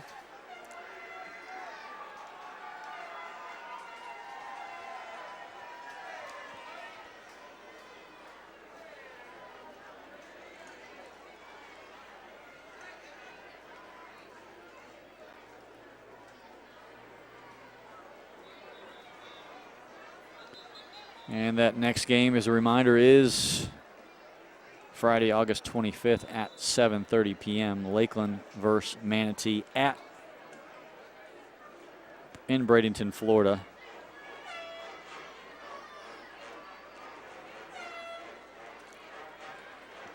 But then we'll be here on September 1st for Cooper City as nice run to get the first down. Hopefully not an injury, though. He's kind of fell. He's got some sparkly shoes, though, doesn't he? Kind of fell funny. Hopefully, I think he just fell on the ball.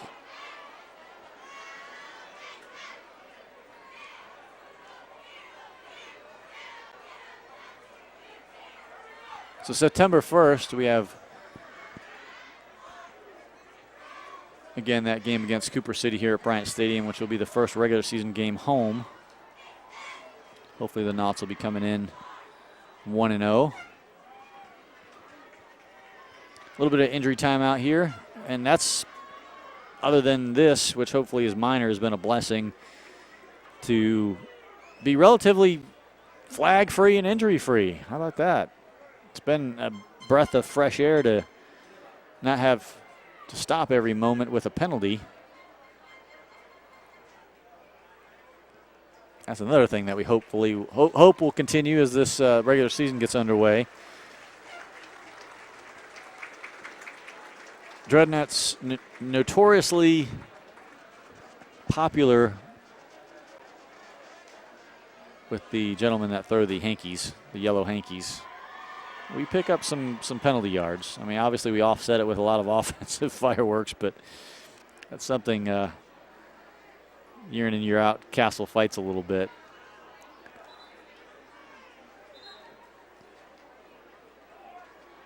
Fresh set of downs for the East Bay Indians. So they did stop the clock with the injury.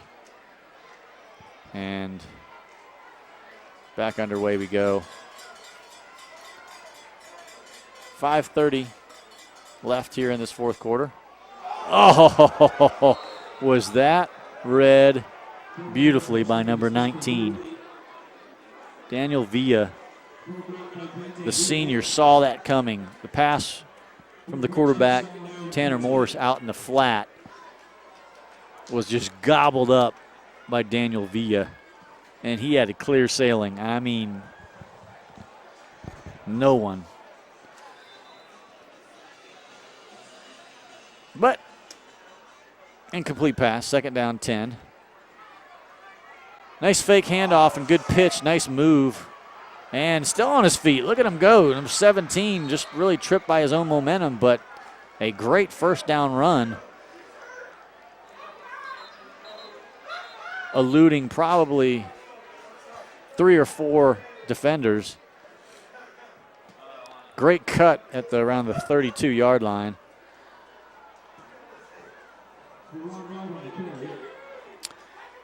I need to just keep quiet with the whole injury thing because as soon as we talk about it here, we've had 2, again, hopefully minor quick injuries.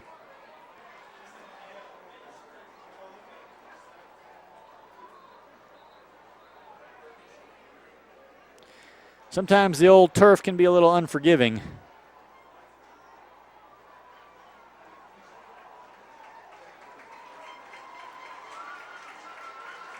As that was just the young man, Daniel Villa, that we were talking about that almost had the pickoff in the clear sailing route. Win some, you lose some there, Daniel. Lost the battle on that one with the running back. Yeah, I'm going to say he got juked out of his socks a little bit. But it was a fantastic move by the running back from East Bay. Oh, just for me there, the band cranked up Horse. Even in the Kickoff Classic, it's a classic.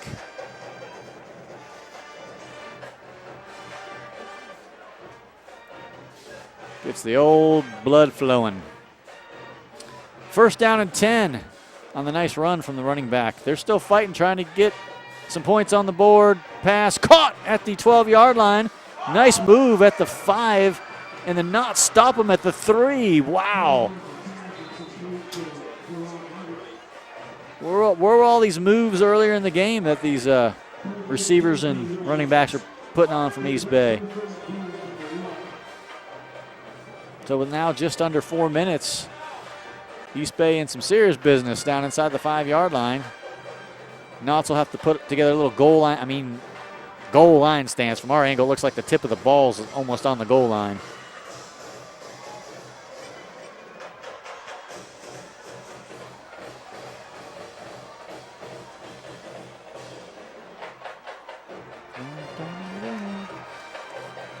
First down and less than 1 to go on the goal line. Handoff. And no, they stop him for about a yard loss. So now it'll be 2nd down and maybe 2. See where they give him forward progress. But he hit a pile and someone snuck. Didn't see who it was, but someone snuck behind the line and wrapped him up and was not going to let him move forward. Nice job by the defensive line there as they bring in some more beef. Shore things up there on a 2nd down and now a full 1 yard to go. And, you know, they've run out of this formation. Tanner Morris is 2 or 3 yards deep, which really puts them at a disadvantage. Helps the defense be able to see the ball and make a play on it. Let's see if the defense can hold here on a 2nd down and 1. Quarterback's going to keep it. He's going to scamper in. That's the way I would have went with it too. He's your skilled player that's been most effective tonight, and they go with him for the first points on the board, and East Bay does not get shut out. How about that? The Indians fight and have a little bit of a last-minute scalping party. Good job, East Bay. Didn't give up. 42-6. Knots wanted that skunk. It's kind of funny watching some of the players actually somewhat dejected. Well, there you go. There's a little victory as the extra point goes wide left. Pressure coming and booted it off to the left. So no good on the extra point. It'll stay 42-6. We'll keep it right here with under 2 minutes to play as they continue to let the clock run here in the Kickoff Classic.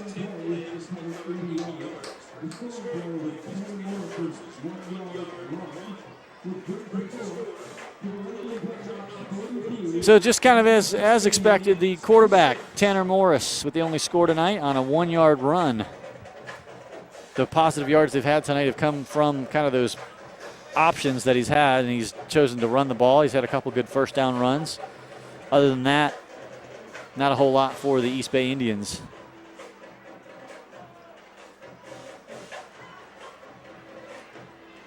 But they can say we came and did not get shut out.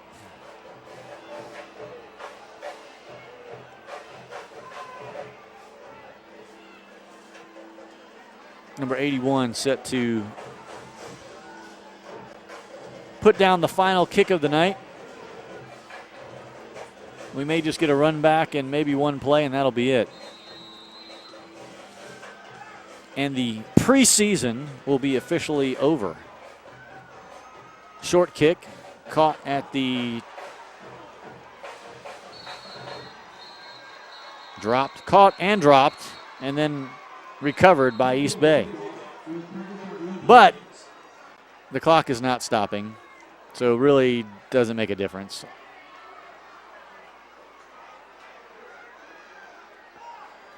We're down to 10 seconds in the Kickoff Classic, and the Dreadnoughts will come away with a 42-6 victory. Saw a lot of good things. Obviously, you have those few little things you could clean up, those little mistakes. But overall, I'd say a very successful test run. And I'd like to congratulate the Dreadnought fans for a successful test run as well, with a good crowd coming out tonight. Thankfully, the humidity got taken out a little bit by the nice little breeze. So all in all, 2 thumbs up here in the press box at Bryant Stadium as the Dreadnoughts come away with the 42-6 Kickoff Classic victory against the East Bay Indians. Again, we'll be away for the first game against the Manatee in Bradenton next week. And then we'll be home against Cooper City for the first regular season home game. And we hope that if you can't certainly come out to support your Knots here, that you'll be joining us all season long. We'll, again, add some neat stuff. Jeff Goddard will be back with me. The whole team will be put together. We'll give you some great sideline reporting. We'll bring you some action and interviews and some different excerpts that we'll bring all season long. So we'll give you the inside look at Dreadnought football as we move through the season. So it's been my pleasure again, entering, I think, my 21st season, either on the radio or the webcast. So it's a lot of fun for me and great to have the Knots back on the field here in 2017. So for me, Jeff, and the entire crew, thanks, Michael Barrett. I'm going to sign off tonight. Successful campaign. The Dreadnoughts come away with the 42-6 Kickoff Classic victory. Thanks to our sponsors, and we'll be seeing you shortly. God bless and good night, everybody.